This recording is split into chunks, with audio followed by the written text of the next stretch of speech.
Hello बच्चों, last video में हम लोगों ने पढ़ा हुआ था इलेक्ट्रिक पोटेंशियल टॉपिक हमारा कंप्लीट हो गया। अब आज मैं आपको पढ़ाने वाला हूँ जो अगला हमारा नेक्स्ट टॉपिक चलने वाला है वो है कैपेसिटर। तो कैपेसिटर हमें पढ़ना है, कैपेसिटर ऑब्लिक इसको कैपेसिटेंस भी बोल सकते हैं।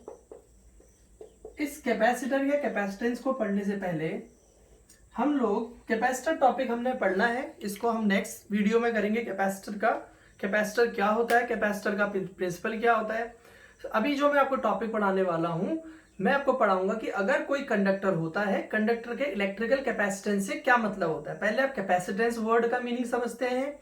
जब आपको कैपेसिटेंस वर्ड का मीनिंग समझ में आ जाता है तो उसके बाद फिर आप लोग कैपेसिटर की बात करते हैं, क्योंकि कैपेसिटेंस समझना है, फिर कैपेसिटर एक डिवाइस होती है।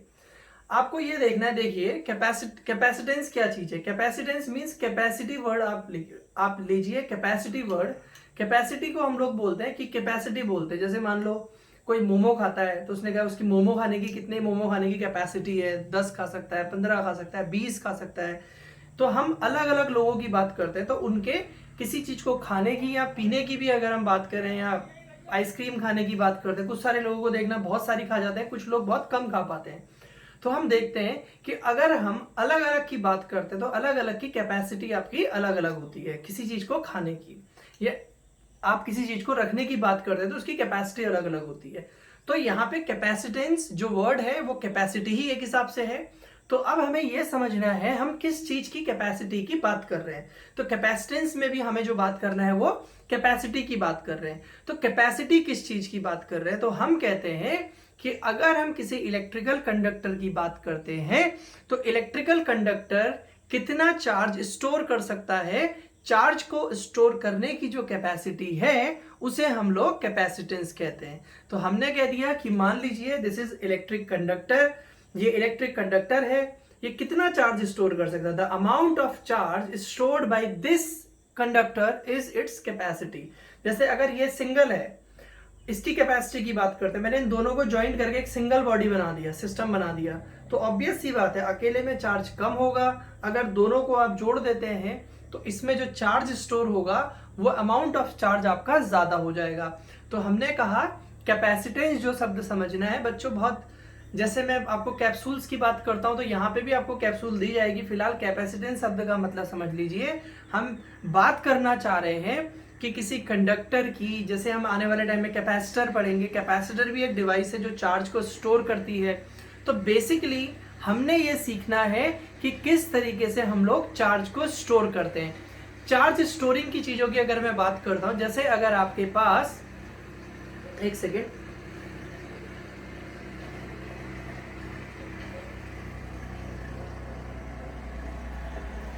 अगर आप चार्ज स्टोरिंग की बात करते हैं तो जैसे चार्ज स्टोरिंग आपकी बैटरी है, मोबाइल की बैटरी है, आप बैटरी में भी तो चार्ज को स्टोर करते हैं ना। हम कहते हैं बैटरी चार्ज कर रहे हैं, हमने फोन चार्जिंग पे लगाते हैं तो हम बोलते हैं हम बैटरी चार्ज कर रहे हैं। वो मोबाइल की बैटरी भी हो सकती है। हम लोग इस तरीके से अब देखते हैं कि आप कोई अगर आपके पास लाइट वगैरह लैंप है घर में, उसकी बैटरी आप लोग चार्ज करते हैं।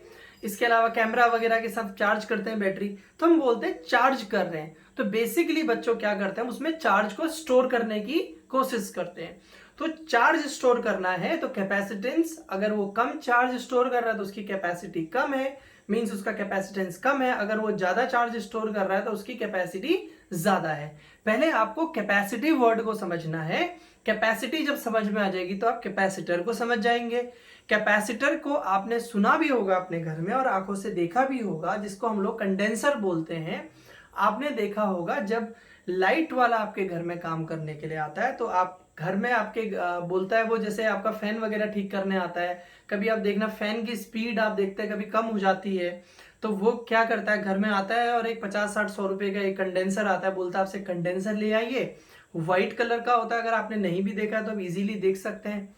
आप फैन के साथ देख सकते हैं वो पानी, जिससे हम पानी खींचते हैं वाली जो मोटर होती है हमारे घरों में, उसके साथ लगा होता है, वो इजीली आपको बाहर से दिख जाएगा, व्हाइट व्हाइट सा एक लगा होता है, उसे हम लोग कंडेंसर कहते हैं। कंडेंसर या फिर वो भी क्या है, एक हिसाब से कैपेसिटर है जो चार्ज को स्टोर करता है। तो हमने कहा कि हम लोग पहले क्या पढ़ने वाले हैं, कैपेसिटर पढ़ने से पहले कैपेसिटर का प्रिंसिपल कुछ अलग होता है। हम पहले पढ़ रहे हैं कैपेसिटेंस शब्द को समझते हैं। तो हमारा जो फर्स्ट हेडिंग मैं आपको पढ़ाने वाला हूं, इसका जिसके नोट्स बनाएंगे वो है electrical capacitance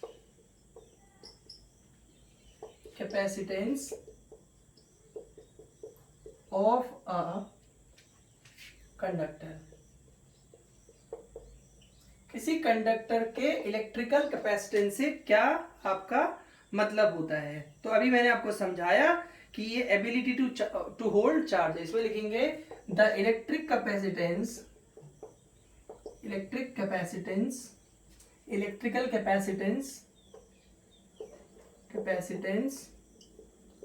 of a charge of a conductor is its ability to hold charge, hold या फिर आप बोल सकते हैं स्टोर, होल्ड ही बोल दीजिए, होल्ड चार्ज। ठीक है, आप कह रहे हैं कि अगर कोई कंडक्टर की बात करते हैं तो वो कंडक्टर कितना चार्ज होल्ड कर सकता है, चार्ज को होल्ड करने की जो उसकी प्रॉपर्टी है या एबिलिटी है, उस एबिलिटी को मैं उसका कैपेसिटेंस बोल देता हूं सिंपली, कि कितना चार्ज वो स्टोर कर सकता है। अगर कम चार्ज स्टोर करेगा तो हम बोलेंगे इसकी कैपेसिटी कम है।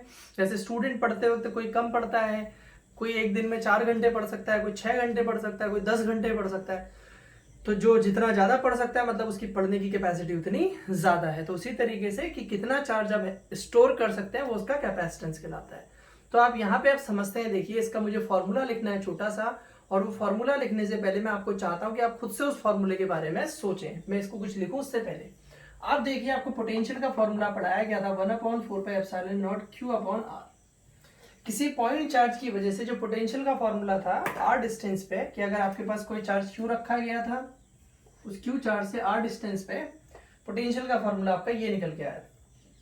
तो अगर आप यहां देखेंगे तो potential is directly proportional to charge, या charge is directly proportional to v। Means क्या है, अब सिंपल बच्चों दिमाग लगाइए, अगर मैं यहाँ पे Q लिखता हूं तो ये वैल्यू निकल के आती है। अब मैं Q को अगर 2Q कर देता हूं, सपोज मैं 2Q करूंगा, तो अगर आप यहाँ पे ध्यान दीजिए, मैं इसको 1/4πε0 2Q/r कर देता हूँ, इसको v डैश बोल देता हूँ। तो मैं इसको 2 × 1/4πε0 Q/r यानी कि, और 1/4πε0 Q/r को v बोल रहा था तो 2v हो गया। तो आपने देखा कि सिंपली अगर मैं चार्ज को Q से 2Q कर देता हूं तो पोटेंशियल ट्वाइस हो गया। अगर इसको 3Q करूंगा तो थ्राइस हो जाएगा, 3 टाइम्स हो जाएगा। 4 करूंगा तो 4 टाइम्स, 5 करूंगा 5 टाइम्स। तो मैं देख रहा हूं कि अगर किसी कंडक्टर में चार्ज का अमाउंट इंक्रीज करता है तो अमाउंट ऑफ चार्ज के इंक्रीज करने से उसका पोटेंशियल भी क्या करता है, इंक्रीज करता है। मैंने क्या बोला कि मैं देखता हूं कि किसी सिस्टम के अंदर अगर चार्ज इंक्रीज करता है तो चार्ज के इंक्रीज करने का मतलब होता है कि सिस्टम के अंदर आपका पोटेंशियल भी इंक्रीज करेगा। तो आप सिंपली बोल सकते हैं the charge is directly proportional to potential, Q is directly proportional to V। If we will give charge to a body, its potential will increase. ठीक है, तो आप इसको सिंपल ऐसे लिखते हैं। देखिए आप एक कॉन्सेप्ट को समझ गए, अब मैं इसको लिखाना शुरू करता हूं।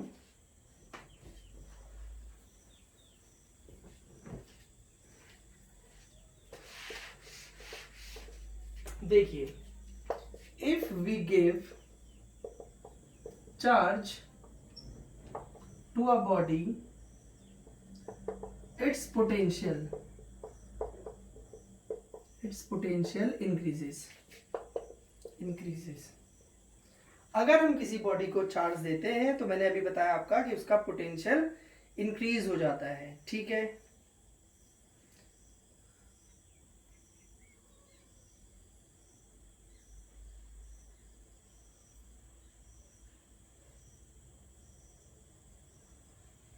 अब यहां ध्यान दीजिए, if a charge capital Q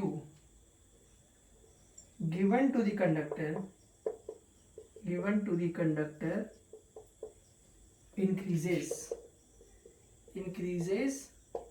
its potential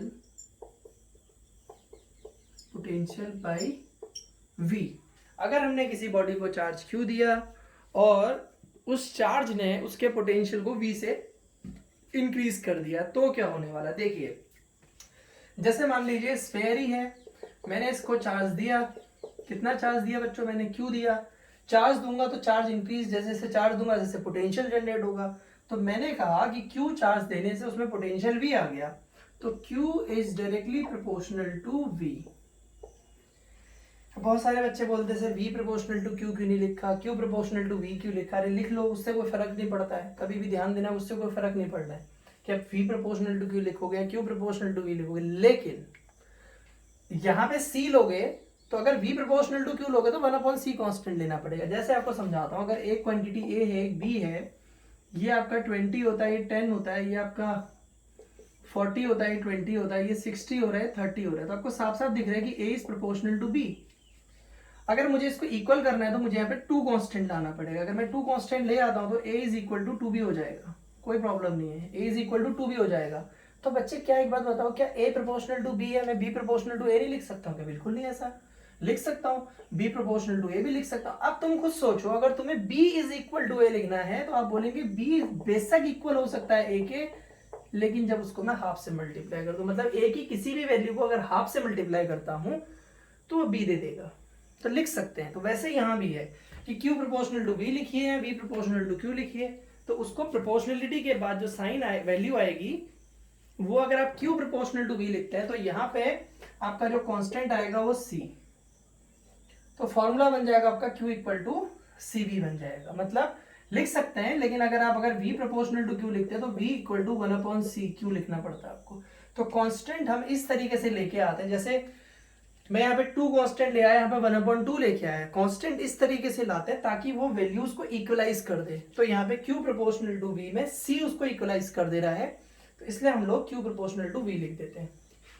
तो हमने लिख दिया q is equal to C V. ठीक है, इसको आप यहाँ पे देख लीजिए, where c is a constant. अब c के बारे में थोड़ा सा जिक्र करना पड़ेगा। Where c is a constant, ये डायग्राम की कोई मीनिंग नहीं है तो इसको हटा देते हैं। Where c is a constant known as capacitance of electric conductor। उस इलेक्ट्रिक कंडक्टर का ये क्या कहलाएगा, आपका कैपेसिटेंस कहलाएगा। तो मैंने कहा कि Q equal to C V में जो आपका C है वो आपका कैपेसिटेंस है, इस C से पता चल जाएगी उसकी कैपेसिटी क्या है। ठीक है, तो जैसे आप यहाँ पे लिख देते हैं Q equal to C V. अब मुझे इसको डिफाइन करना है, फिर से वही वाली बात, जब कोई अननोन क्वांटिटी आती है उस अननोन क्वांटिटी को मुझे डिफाइन करना पड़ता है। तो मैं इस अननोन क्वांटिटी को फिर डिफाइन करना शुरू करूंगा। तो इसको अगर सिंपल डिफाइन करना है तो हम कैसे डिफाइन करते हैं, पहले तो आप Q equal to C V लिख लीजिए, इसको नोट कर लो, फिर इसको हटा करके फिर आगे लिखते हैं।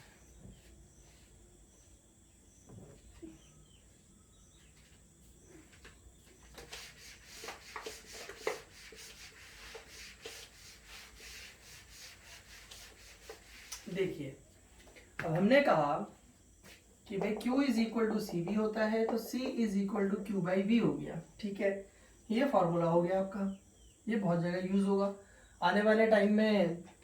जैसे कूलॉम्स लॉ पढ़ रहे थे, F equal to 1/4 epsilon naught Q1 Q2 upon R square important था, वैसे ही आगे इसमें जो भी आप पढ़ेंगे, चाहे आप कैपेसिटेंस का सीरीज कॉम्बिनेशन पढ़े, पैरेलल कॉम्बिनेशन पढ़े, कैपेसिटेंस निकालने के लिए फॉर्मूला पढ़ना सिंपल आपसे बोल दिया जाएगा कि आपको कैपेसिटेंस निकालिए, कैपेसिटी निकालिए किसकी, चाहे सिलेंडर की बोल दिया जाएगा, स्फेयर की बोल दिया जाएगा, किसी भी चीज़ की अगर आपको पैरेलल प्लेट कैपेसिटर की बोल दिया जाएगा, तो किसी की भी अगर आप निकालेंगे तो ये फॉर्मूला आपका लगेगा C equal to Q upon V. अब मुझे कैपेसिटेंस को डिफाइन करना है कि मेरे लिए कैपेसिटेंस क्या चीज़ है। कैपेसिटेंस एनर्जी है, कैपेसिटेंस फोर्स है, कैपेसिटेंस पावर है, क्या है कैपेसिटेंस। डिफाइन करने का मतलब होता है कि हम उसके बारे में जानना चाहते हैं। तो अगर मैं तुम्हें ऐसे नहीं भी बताऊं तो तुम्हें वैसे ही पता है कि कैपेसिटेंस मतलब किस चीज़ की कैपेसिटी की बात चल रही है। यहाँ पे इलेक्ट्रिकल कैपेसिटेंस का मतलब क्या हो रहा है, किसकी बात चल रही है, चार्ज स्टोरिंग की। तो इलेक्ट्रिकल कैपेसिटेंस सिंपली चार्ज की तो बात करेगा। तो इलेक्ट्रिकल कैपेसिटेंस अगर मैं वैसे ही डिफाइन करने की बात करूँ तो मैं बोल दूँ यार इलेक्ट्रिकल कैपेसिटेंस जो है वो चार्ज की बात करता है, अमाउंट ऑफ चार्ज की बात करेगा।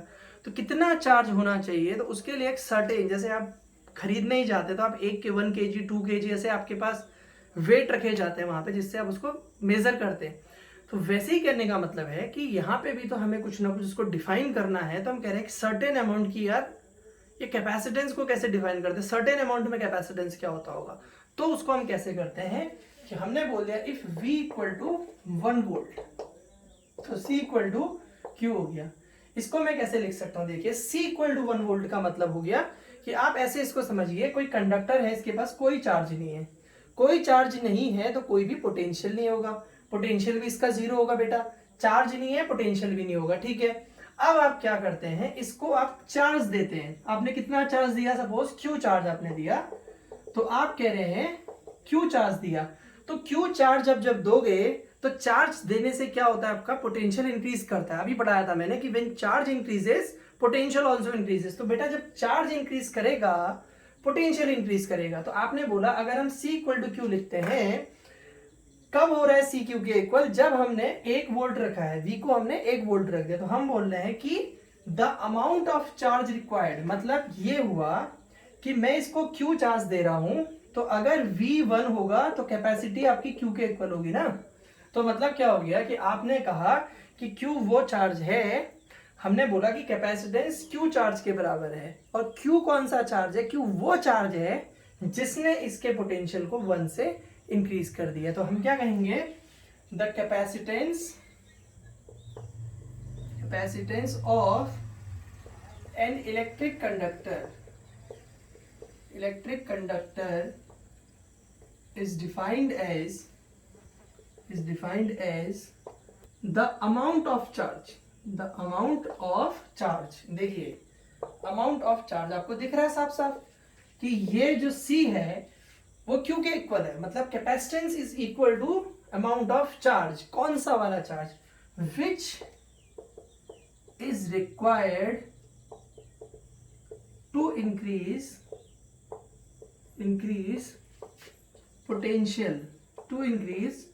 potential of a conductor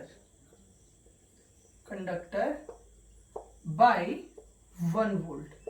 तो आपने कहा कि अगर हमें किसी कंडक्टर का पोटेंशियल 1 वोल्ट से बढ़ाना है, तो 1 वोल्ट से उसके पोटेंशियल को बढ़ाने के लिए हमको जो चार्ज देना पड़ेगा, क्योंकि अभी साफ साफ हमने सही समझ लिया है कि चार्ज देंगे तो पोटेंशियल बढ़ेगा, सिंपल सा कॉन्सेप्ट है कि चार्ज दोगे तो पोटेंशियल बढ़ेगा। तो हमने कहा कि वो चार्ज किसी कंडक्टर की आपको कैपेसिटी समझाने, तो आपने कहा वो उसकी कैपेसिटी की कैपेसिटी की बात कर रहे हैं, कैपेसिटेंस की बात है, this is equal to charge, कौन सा चार्ज, वो जिससे 1 वोल्ट से उसका पोटेंशियल इंक्रीज हो जाएगा। जल्दी से नोट करिए इसको।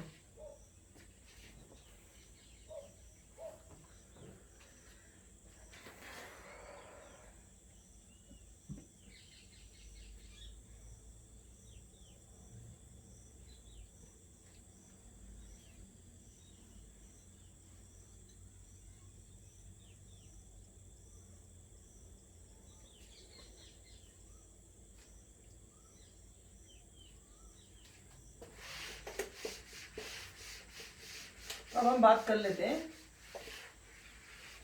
इसकी यूनिट्स क्या हो सकती हैं, units of capacitance, units of capacitance.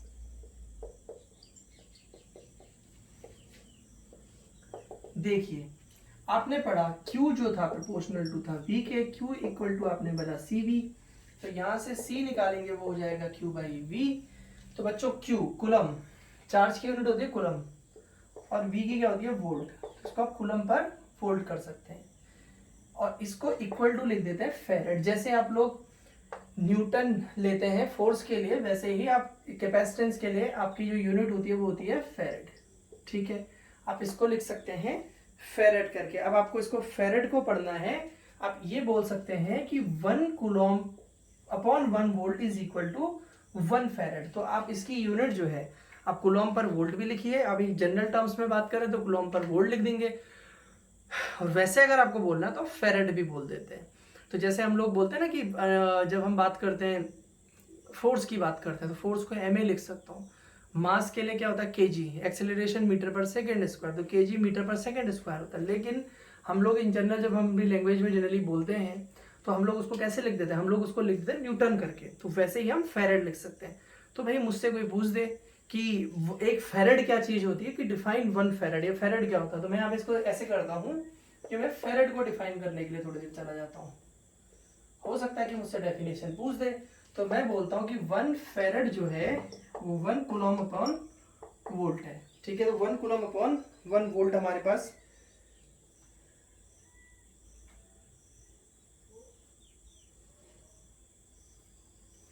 देखिए, दी capacitance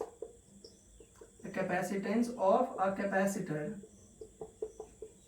the capacitance of a capacitor is, the capacitance of a capacitor is 1 farad. 1 farad कब? If addition of 1 coulomb charge increases its potential by 1 volt. तो देखिए, हमने कहा कि जैसे मान लीजिए कोई यहाँ पे आपके पास कंडक्टर है, आप कह रहे हैं मुझसे कि इस कंडक्टर का जो आपका कैपेसिटेंस है वो 1 फेरेड है, तो 1 फेरेड को आप कैसे डिफाइन करेंगे? आपने मान लीजिए इसको 1 कूलम का चार्ज दिया और 1 कूलम के चार्ज से इसका जो है 1 वोल्ट से इंक्रीज कर गया, तो 1 कूलम अपॉन 1 वोल्ट जो है आपका वो 1 फेरेड कहलाएगा। ये इसकी यूनिट हो गई। अब हम इसका डायमेंशनल फॉर्मूला लिख लेते हैं। अभी एक चीज और ध्यान दीजिए, कुछ छोटी छोटी चीजें जल्दी से इसको भी नोट कर लो आप।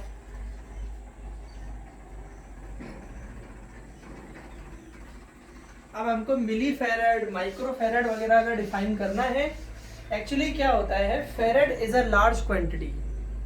फेरेड एक बहुत बड़ी क्वांटिटी है, तो हमें कभी कभी क्या होता है कि छोटी क्वांटिटीज में पता होना चाहिए। तो जैसे 1 mf लिख दिया जाएगा। 1 mf मीन्स हो गया 1 मिली फेरेड। तो आपको 1 मिली फेरेड लिखा है, तो 10 raise to the power, milli means जैसे मिलीमीटर होता है, 10 रेज टू द पावर -3 होता है, तो आपने 10 रेज टू द पावर -3 लिख देना है। 1 माइक्रो फेरेड, तो माइक्रो के लिए क्या होता है आपको सबको पता है, 10 रेज टू द पावर -6 फेरेड। या फिर 1 pf लिखा जाए तो 1 पिको फेरेड। अब अगर 1 पिको फेरेड लिखा हुआ है तो पिको मीन्स होता है 10 रेज टू द पावर -12 फेरेड। तो आपको ध्यान कुछ नहीं करना है, जैसे माइक्रो है, माइक्रो की जगह 10 रेज टू द पावर -6 लिखते हैं हम लोग, मिली की जगह -3 लिखते हैं, पिको की जगह 10 रेज टू द पावर -12 लिखते हैं। तो वही सारी चीजें आपने यहाँ पे इसको उतार देनी है, तो इसको नोट करिए जल्दी से। अब हम करते हैं इसका डायमेंशनल फॉर्मूला, एक बार करके देखते हैं। भाई अगर इसका डायमेंशनल फॉर्मूला मुझसे पूछ दिया जाए तो मैं कैसे डायमेंशनल फॉर्मूला निकालूंगा? तो क्या होता है, देखो Q equal to C V, मुझे निकालना है क्या है, C is equal to Q upon V. Q equal to कितना होता है, I into T upon V को लिखना है मुझे। V क्या था, देखो V को डिफाइन किया था W अपॉन हमने Q लिखा था बच्चों। तो यहाँ पे क्या हो जाएगा, देखो आई टी W, वर्क की क्या होती है आपकी, वर्क होता है आपका फोर्स इंटू डिस्प्लेसमेंट। मैं पूरा खोल रहा हूं इसको, ऊपर को क्यू लेके चला जाऊंगा इससे मैं, तो ये फिर आई टी, फिर ये भी आई टी आ जाएगा। फोर्स की कितनी होती है आपकी, एम एल टी -2, या चलो ऐसे ही लिख दो, फोर्स को मास इंटू एक्सेलरेशन लिख सकते हैं, इंटू डी हो गया, इसको आई टी स्क्वायर कर देते हैं। यहाँ पे मास के लिए आपका हो जाएगा, मास के लिए एम ही रहने दो, एक्सेलरेशन होता है आपका velocity upon time into D. ठीक है, आई करंट को डायमेंशनली दिखाते हैं ए से, टाइम के लिए टी, तो ए टी इसका स्क्वायर, एम के लिए मास के लिए कैपिटल एम आ जाए, वेलोसिटी कितना होता है एल टी -1, वेलोसिटी मीटर पर सेकंड होता है ना, distance upon time upon T into यहाँ पे इस डिस्टेंस के लिए भी एल आ गया। तो क्या हो जाएगा, देखिए A T A square T square हो जाएगा, यहाँ पे कितना है एम एल स्क्वायर टी -1, और ये टी ऊपर चला जाएगा। ठीक है, ये टी ऊपर चला जाएगा तो क्या हो जाएगा, देखो यहाँ पे A square T cube upon M L square T -1, इसको ऊपर लेके चला जाओ तो क्या हो जाएगा m -1 l -2 t, 3 है, एक ऊपर चला जाएगा, माइनस है तो ऊपर जाके प्लस हो जाएगा 4 और a स्क्वायर। तो ये आपका इसका डायमेंशन फॉर्मूला हो गया, m -1 l -2 t 4 और a स्क्वायर।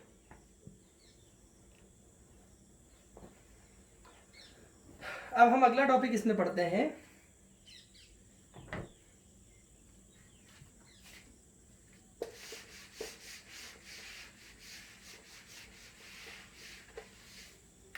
कैपेसिटेंस ऑफ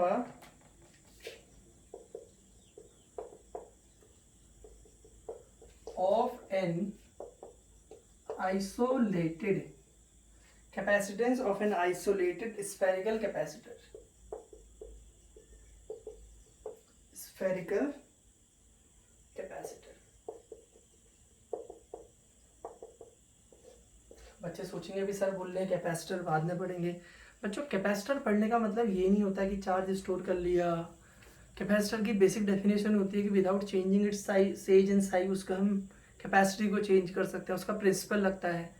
तो वो सब हम नेक्स्ट वीडियो में पढ़ने वाले हैं। बेवकूफ़ बनने के लिए नहीं पढ़ना है कि हाँ ये होता है। तो ठीक है, कैपेसिटर भी चार्ज स्टोरिंग डिवाइस है, लेकिन उसमें प्रिंसिपल क्या लगता है वो सारी चीज़ें हम लोग एक साथ में पढ़ेंगे। तो अभी फिलहाल हमने कहा ये लिख दिया हेडिंग कि capacitance of an isolated spherical conductor भी लिख सकते थे, या हमने बोल दिया कैपेसिटर। आइसोलेटेड का मतलब हो गया, आइसोलेटेड मैंने पहले भी समझा रखा था कि आप एक अलग से, जैसे क्वारंटीन मैंने बोला, क्या क्वारंटीन करना क्या होता है, आइसोलेट करना होता है। तो आप यहाँ पे ध्यान दीजिए, मान लो मेरे पास यहाँ पे स्फेयर है, वो आइसोलेटेड है, उसको बाहर से कोई सप्लाई नहीं हो रही है। ब्रेक कर देना मीन्स उसको बाकी सिस्टम से ब्रेक कर देना, उसको सर्टेन हमने चार्ज दिया। तो मान लीजिए मैं कहता हूँ कि मैंने किसी कंडक्टर को, स्फेरिकल कंडक्टर को चार्ज दिया है। तो अगर वो कंडक्टर है तो चार्ज कंडक्टर की सरफेस पे डिस्ट्रीब्यूटेड हो जाता है। तो उसके सारा का सारा चार्ज जो होगा वो कहाँ डिस्ट्रीब्यूट हो जाएगा, उसका सारा का सारा सरफेस पे। लिखो, इसमें हम लिख लेंगे consider an isolated sphere spherical conductor, consider an isolated spherical conductor, spherical conductor of radius capital R.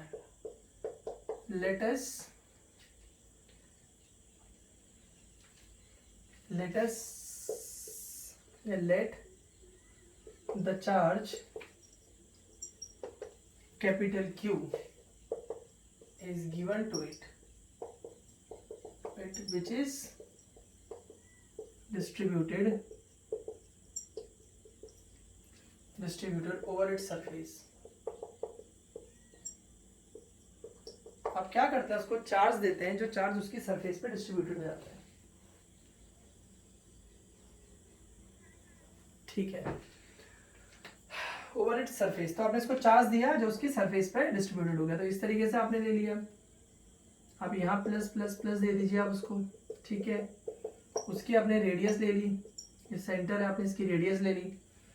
तो जो इलेक्ट्रिक फील्ड लाइंस हैं आपकी वो इस तरीके से होंगी। ठीक है, और जो चार्ज होता है उसको हम लोग क्या बोलते हैं, यहाँ पे देखिए। अब इसकी इस तरीके से इलेक्ट्रिक फील्ड लाइन जिसमें रेडियली आउटवर्ड होंगी, और जो हम कहते हैं, एज्यूम करते हैं कि जो सारा का सारा चार्ज है, it is assume that the charge is concentrated at the centre of sphere. हम ये एज्यूम करते हैं कंडक्टर के अंदर कि जो उसका सारा का सारा चार्ज है उसको एज्यूम करते हैं कि वो उसके सेंटर पे होगा। तो इसमें लिखेंगे it is assumed the charge is concentrated at its centre. अब अगर इसके सेंटर पे चार्ज है तो ये बच्चों आपकी आर डिस्टेंस है। चार्ज कितना है, टोटल क्यू है आपके पास। वो चार्ज आप कहाँ बोल रहे हैं, सेंटर पे है। तो इसकी सरफेस पे पोटेंशियल कितना होगा, the electric potential at the surface of sphere क्या हो जाएगा, V is equal to 1/4πε0 Q by R हम लोगों ने पढ़ा हुआ था। तो देखिए वही फॉर्मूला हमने लगा दिया बच्चों कि V equal to 1/4πε0 Q by R। तो यहाँ जो इसकी सरफेस पे पोटेंशियल होगा इस चार्ज की वजह से, वो होगा 1/4πε0 Q बाई R हो जाएगा। अब आपको कैपेसिटेंस निकालना है, इसको नोट कर लीजिए जल्दी से।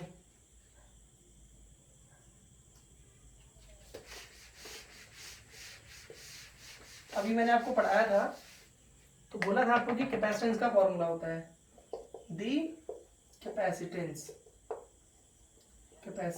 Of spherical conductor is given by, कैसे देंगे आप उसको, देखिए आपको ये पढ़ाया था मैंने, Q प्रोपोर्शनल टू V, कोई जल्दी दिक्कत नहीं है, फॉर्मूला लिखा करो जितने बार लिख सकते हैं, Q is equal to C V, तो C इज इक्वल टू क्या होगा बच्चों, Q बाई V, तो Q अपॉन V, V कितना आ रखा है आपका 1/4πε0 Q बाई R, तो Q से Q कैंसिल हो जाएगा, ये ऊपर चला जाएगा 1/4πε0 R, तो यहाँ से देखिए C इज इक्वल टू 4πε0 और R हो गया। अब देखिए आपका ये फॉर्मूला निकल के आ गया कि अगर आपको कैपेसिटेंस निकालना है तो कैपेसिटेंस का फॉर्मूला आ गया 4πε0 R। एग्जाम में क्वेश्चन ऐसे पूछा जाता है, देखिए ध्यान से सुनिए, इसके आगे को मैं पढ़ रहा हूँ, तो यहाँ पे इसको नोट करने के बाद आगे देखिए कि आपको पता है 4πε0 is a constant,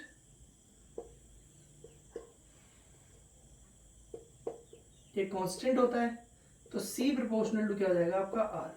C proportional to R होने का मतलब हो गया the capacitance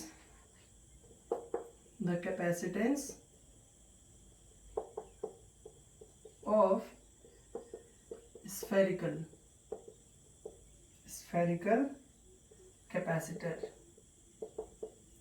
is directly proportional to its radius।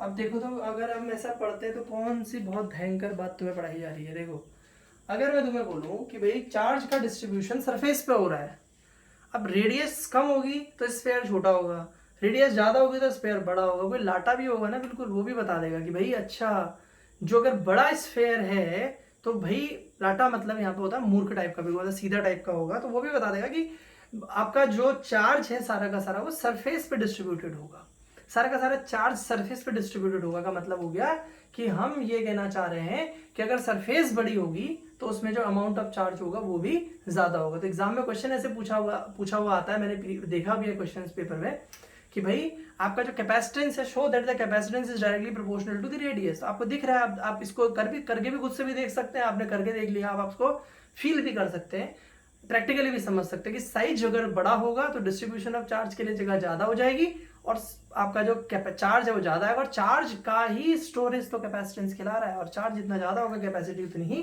ज्यादा होगी। तो हमने देख लिया यहाँ पे C प्रोपोर्शनल टू, यहाँ पे क्या निकल के आ गया आपका बच्चों R। इसको आप लोग इतना नोट करिए, फिर मैं भी एक चीज इसमें और करा रहा हूँ।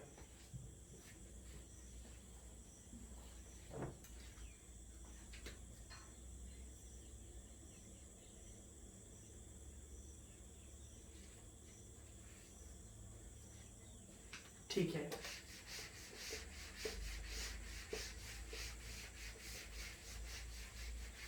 अगर मैं ऐसे छोटा सा क्वेश्चन यहाँ पे कर लूं, कैलकुलेट द रेडियस ऑफ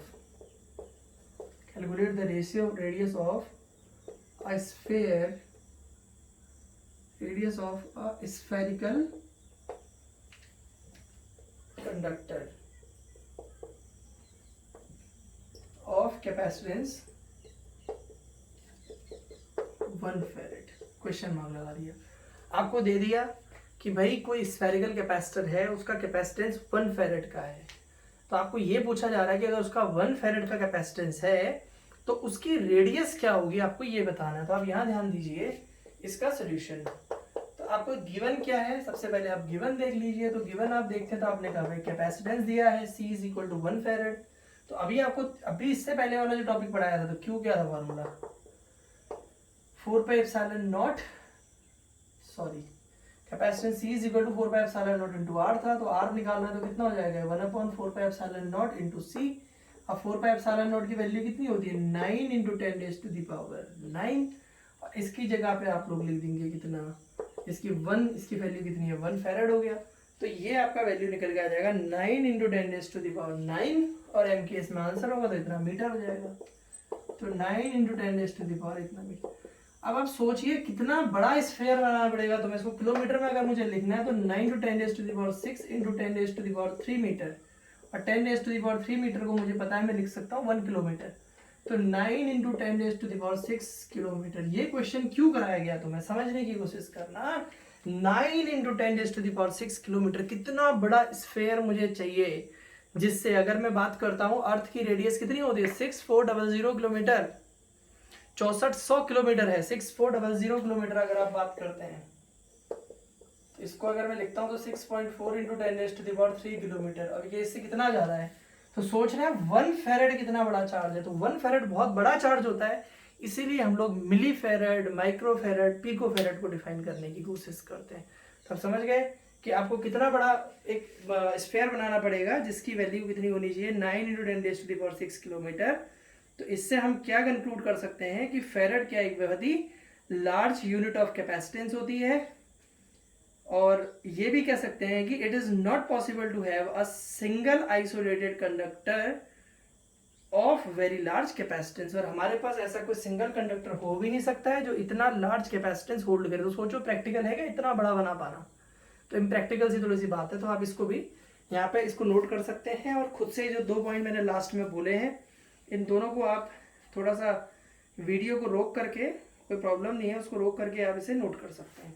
चलिए ठीक है, नेक्स्ट वीडियो में हम लोग फिर अब देखते हैं कुछ इसके क्वेश्चंस, और फिर हम लोग आगे पढ़ेंगे कैपेसिटर, फिर हमारे पैरेलल प्लेट और स्फेरिकल कैपेसिटर के बारे में। Thank you.